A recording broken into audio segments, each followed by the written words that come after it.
जय हिंद साथियों, नमस्कार। स्वागत है आप सभी का आपके अपने YouTube चैनल स्टडी वेंचर्स पर। विद्यार्थियों, आज की ये क्लास आपके सीटी 2024 पशु परिसर, पटवारी, राज्य पुलिस, इन सभी एग्जाम्स के लिए महत्वपूर्ण रहने वाली है। इस क्लास के अंदर आप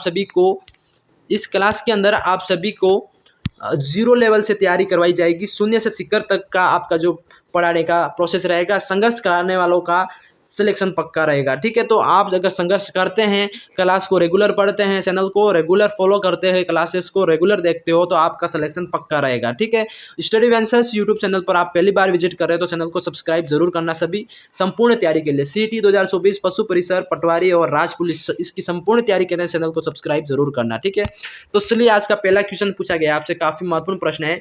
पूछा जाता है, विद्यार्थियों ध्यान से पढ़ना। प्रश्न पूछा जाता है कि राज्य में जो अरावली पर्वतमाला का सर्वाधिक महत्व इसलिए है क्योंकि, देखो पता ना आप सभी को कि जो अरावली पर्वतमाला का सर्वाधिक महत्व क्यों है। जी, सभी को बताना है कि यहाँ दुर्लभ वन्य जीव एवं वनस्पतियाँ पाई जाती है। देखो ये भी बात सही है कि यहाँ पर दुर्लभ वन्य जीव पाए जाते हैं और वनस्पतियाँ भी पाई जाती है। बी आपका है, यहाँ पश्चिमी मरुस्थल के प्रसार को दक्षिणी पूर्वी जिलों में होने से रोकती है। देखो अरावली पर्वतमाला जो श्रेणी है, ये जो मरुस्थल जो है ना अपना उत्तरी पश्चिमी वाला, पश्चिमी क्षेत्र का, जो कि जो बढ़ रहा है दिन प्रतिदिन, रेगिस्तान आगे से आगे बढ़ रहा है, तो इसको रोकने का काम करता है। ठीक है, इसमें अत्यधिक मात्रा में खनिज पाए जाते हैं। ये भी बात सही है कि जो अरावली पर्वतमाला श्रेणी है, इसके अंदर सर्वाधिक मात्रा में खनिज भी पाए जाते हैं। तो आपका ऑप्शन नंबर डी है, उपयुक्त सभी। तो इसमें आपका ऑप्शन डी सही हो जाएगा साथियों, कि अरावली पर्वतमाला क्यों महत्व रखती है। तो ये सारा ऑप्शन आपके सही है, तो ऑप्शन नंबर डी आपका उपयुक्त सभी सही हो जाएगा। इसी तरह क्वेश्चन आपका 2 पूछा गया है, काफी महत्वपूर्ण प्रश्न है। पूछा गया है, ध्यान से पढ़ना, महान शुष्क मरुस्थल राजस्थान के किन किन जिलों में मुख्यतः विस्तृत है। देखो काफी महत्वपूर्ण प्रश्न है कि महान जो मरुस्थल है, रेगिस्तान है, ये राजस्थान के किन किन जिलों में विस्तृत है। ठीक है, वो बताना। तो ये आपका जैसलमेर, बाड़मेर, बीकानेर, जोधपुर वाला जो क्षेत्र है, ये वाले जिले हैं, इसके अंदर ये रेगिस्तान पाया जाता है। जैसलमेर, बाड़मेर, बीकानेर, जोधपुर। ठीक है, इसी तरह आपका क्वेश्चन 3 पूछा गया है, काफी महत्वपूर्ण प्रश्न है। पूछा गया है कि राजस्थान के मरुस्थल को किस नाम से जाना जाता है। राजस्थान का जो मरुस्थल है, इसको किस नाम से जाना जाता है। सभी को पता होगा या नहीं हो तो मैं बता देता हूँ, कमेंट सेक्शन में जरूर बताना। अगर आपको आ रहा है तो आपका ये थार का मरुस्थल के नाम से जाना जाता है। तो आपका बी सही हो जाएगा, थार का मरुस्थल। ठीक है, इसी तरह क्वेश्चन आपका 4 पूछा गया विद्यार्थियों, काफी महत्वपूर्ण प्रश्न है। पूछा गया है कि लूनी नदी के उत्तर में राजस्थान की उत्तरी पूर्वी सीमा तक आंतरिक जल प्रवाह का क्षेत्र ये कहलाता है। देखो काफी महत्वपूर्ण प्रश्न है कि लूनी नदी के उत्तर में राजस्थान की जो उत्तरी पूर्वी सीमा तक जो आंतरिक जल प्रवाह का क्षेत्र है, वो क्या कहलाता है। वो कहलाता है आपका शेखावाटी क्षेत्र। ठीक है, शेखावाटी क्षेत्र ये आपका करेक्ट हो जाएगा। सभी को याद रखना, प्रश्न ध्यान से पढ़ना है। ठीक है, क्वेश्चन आपका 5 पूछा गया विद्यार्थियों, काफी महत्वपूर्ण प्रश्न है। पूछा गया है, ध्यान से पढ़ना प्रश्न को, राजस्थान में अरावली पर्वतमाला का विस्तार उत्तर में कहाँ तक है। काफी महत्वपूर्ण प्रश्न है कि अरावली पर्वतमाला का विस्तार राजस्थान में उत्तर में कहाँ तक है। तो आपका ये हो जाएगा खेतड़ी, झुंझुनू तक। ठीक है, झुंझुनू जिले के अंदर जो खेतड़ी है, खेतड़ी जगह का नाम है, प्रसिद्ध जगह है, यहाँ तक इसका अरावली पर्वतमाला का विस्तार है। ठीक है, ये आप सभी को याद रखना है। क्वेश्चन आपका 6 पूछा गया है। प्रश्न पूछा जाता है आपसे कि जो निम्न में देशहरों के नाम से जाना जाने वाला क्षेत्र कौन सा है। देशहरों के नाम से जाना जाने वाला क्षेत्र वो कौन सा है। तो वो आपका हो जाएगा रागा व जरगा पर्वत श्रेणियों के मध्यवर्ती क्षेत्र को देशहरों के नाम से जाना जाता है। काफी महत्वपूर्ण प्रश्न है। देखो उत्तर भी अच्छा है कि देशहरों के नाम से जाना जाने वाला क्षेत्र कौन सा है, तो वो आपका हो जाएगा ये सी नंबर, ऑप्शन सी हो जाएगा कि जरगा व रागा पर्वत श्रेणियों के मध्य का जो क्षेत्र है, मध्यवर्ती क्षेत्र है, उसको देशहरों के नाम से जाना जाता है। ठीक है, ये सभी विद्यार्थियों को याद रखना है। क्वेश्चन आपका 7 पूछा गया है, राज्य का सर्वाधिक उपजाऊ भौतिक विभाग कौन सा है। राज्य का जो सर्वाधिक उपजाऊ भौतिक विभाग है वो कौन सा है, तो वो पूर्वी मैदानी भाग, पूर्वी मैदानी भाग को राज्य का सर्वाधिक उपजाऊ भौतिक विभाग माना जाता है। ठीक है, तो पूर्वी मैदानी भाग को सर्वाधिक उपजाऊ उपयोगी भाग माना जाता है।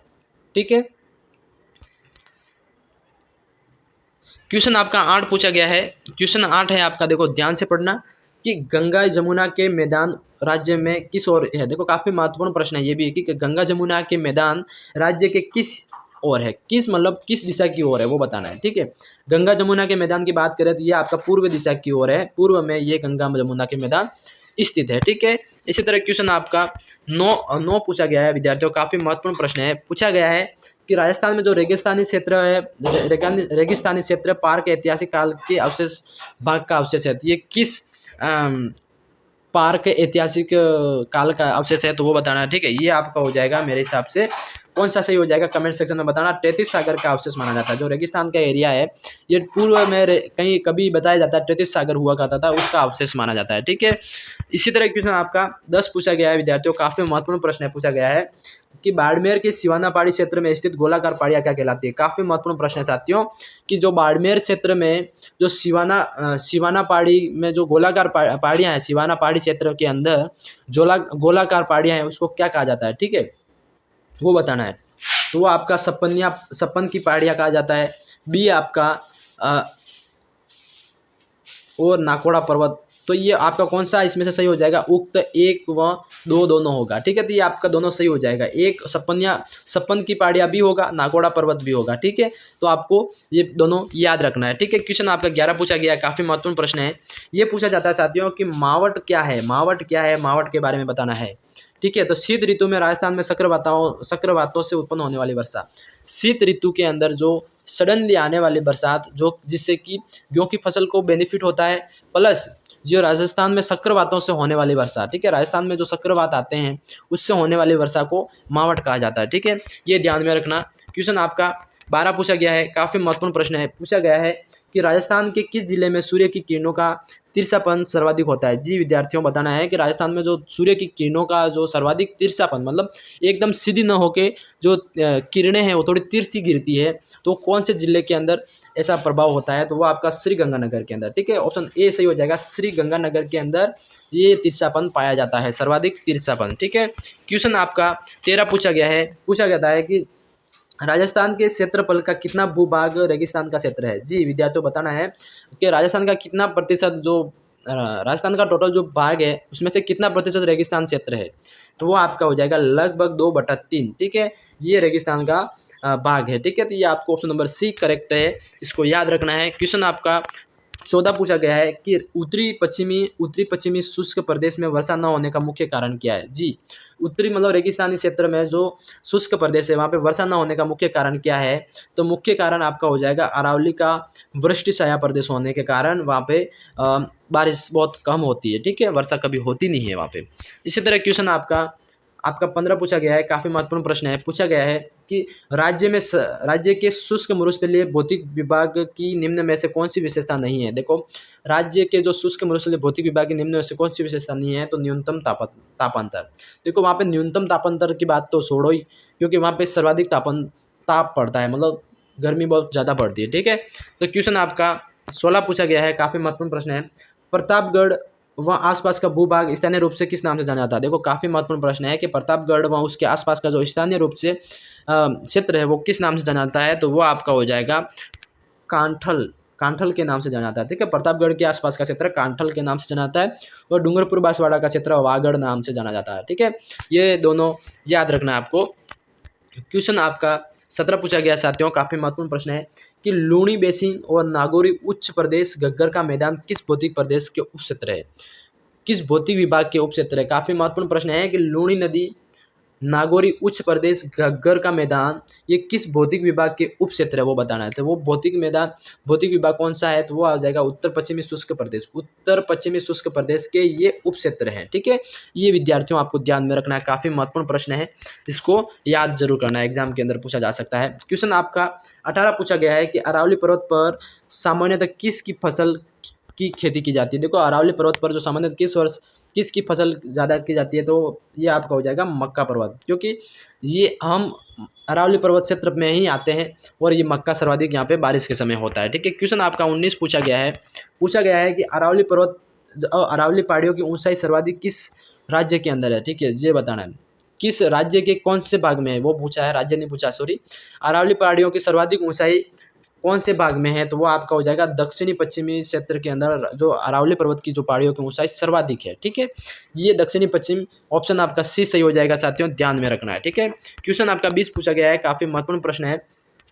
पूछा गया है राजस्थान की जो आदिवासी जनजाति मुख्यतः राजस्थान के किस क्षेत्र में निवास करती है। जी विद्यार्थियों, सभी को बताना है कि जो राजस्थान के अंदर आदिवासी जनजाति सर्वाधिक किस क्षेत्र में निवास करती है, तो ये आपका हो जाएगा अरावली पर्वतीय प्रदेश के अंदर। ठीक है, अरावली पर्वतीय प्रदेश के अंदर जो आदिवासी जनजाति मुख्य रूप से निवास करती है। ठीक है, तो अरावली पर्वतीय प्रदेश आपका करेक्ट हो जाएगा। जी, क्वेश्चन आपका 21 पूछा गया है, काफी महत्वपूर्ण प्रश्न है। पूछा गया है साथियों कि राजस्थान के किस भौतिक विभाग में सिंचाई कुओं से होती है? सिंचाई कुओं से होती है जी विद्यार्थियों, पिलाई खेतों में। तो ये आपका हो जाएगा पूर्वी मैदानी भाग के अंदर कुओं से सिंचाई होती है। ठीक है, तो ये आपका ऑप्शन नंबर बी सही हो जाएगा। क्वेश्चन आपका 22 पूछा गया है, काफ़ी महत्वपूर्ण प्रश्न है ये भी, कि कर्नल जेम्स टोड जो राजस्थान के इतिहासकार के नाम से जाने जाते हैं, जो संतों का शिखर इन्होंने कहा था, किस पर्वत चोटी को कहा था? ठीक है, संतों का शिखर किस पर्वत चोटी को कहा था? तो ये आपका हो जाएगा गुरु शिखर। गुरु शिखर को, जो कि सिरोही के अंदर है, इसको उन्होंने संतों का शिखर कहा था। ठीक है, ये याद रखना आपको। क्वेश्चन आपका 23 पूछा गया है साथियों, कि अरावली पर्वतमाला का विस्तार राजस्थान के किस जिले में सर्वाधिक किस जिले में है जी? तो अरावली पर्वतमाला का सर्वाधिक विस्तार ये आपका हो जाएगा, ऑप्शन आपके सामने, ये उदयपुर के अंदर है। ठीक है, उदयपुर आपका सही हो जाएगा, तो ऑप्शन ए सही हो जाएगा आपका। ठीक है, ये ध्यान में रखना। क्वेश्चन आपका 24 पूछा गया है, पूछा जाता है विद्यार्थियों, काफ़ी महत्वपूर्ण प्रश्न है, कि हमारे देश का गर्म एवं शुष्क प्रदेश कौन सा है? ठीक है, तो वो आपका गर्म और शुष्क दोनों की बात की जाए तो राजस्थान आपका इसमें दोनों विशेषताएं पाई जाती है। ठीक है, ऑप्शन आपका बी सही हो जाएगा। क्वेश्चन आपका 25 एंड लास्ट प्रश्न पूछा गया है विद्यार्थियों, ध्यान से पढ़ना, ध्यान से जवाब देना। ठीक है, बस प्रश्न पूछा जाता है कि राजस्थान का सर्वाधिक वर्षा वाला भौतिक विभाग कौन सा है? देखो, राजस्थान के अंदर जो सर्वाधिक वर्षा वाला भौतिक विभाग कौन सा है वो बताना है।